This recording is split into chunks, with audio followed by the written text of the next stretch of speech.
4 Israeli hostages are spending their first night on home soil after 15 months in captivity in Gaza. Karina Ariev, Daniella Gilboa, Naama, Levy and Liri Albag were released in the latest stage of the fragile ceasefire and hostage deal between Israel and Hamas. But their release has highlighted the fragility of the truce, with Israel critical that another hostage wasn't part of the group. Middle East correspondent Matthew Doran is in Hostage Square in Tel Aviv.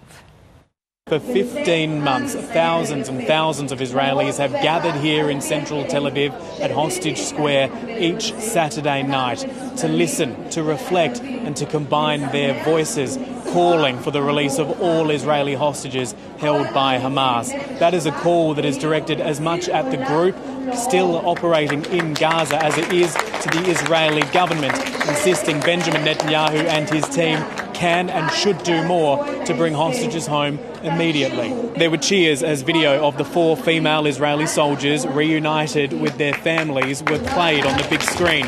Their relief and that of the families felt by the crowd here. They were handed over in Palestine Square in the heart of Gaza City. The ABC's cameras there as Hamas paraded the 4 women before the crowds before handing them over to the International Red Cross, which drove them to the border in convoy. Then they were presented to the IDF and returned to Israel. The group taken to the Re'im military base in southern Israel, embracing their families and boarding military helicopters for the journey to a hospital just outside Tel Aviv. There, the women will remain for some time, recuperating and readjusting to their lives now back in Israel. The full impact of their time in captivity will take weeks, if not months, to be fully realised.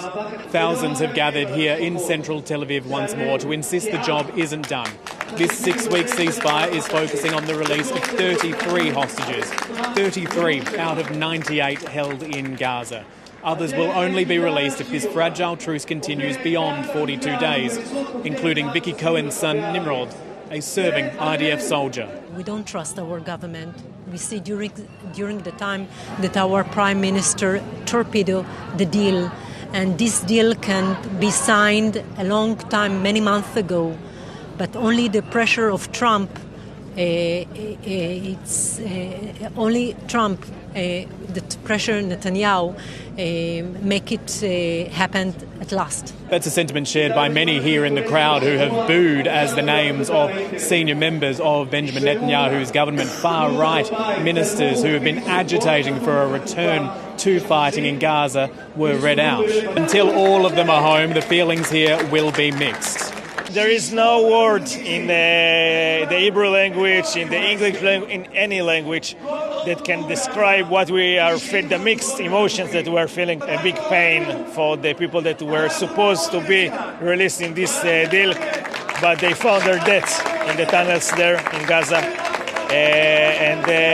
Of course, the joy that we are feeling for the hostages that were released until now. There was a moment today when the fragility of this deal was highlighted, when Israel took issue with the fact a female Israeli civilian, Arbel Yehud, was not part of this group released as they had been demanding. Benjamin Netanyahu says as a result, the opening of checkpoints between southern and central Gaza and the north will now be delayed, something which will be reconsidered once she is released. Hamas, for its part, saying she is alive and she will be part of the group freed next weekend.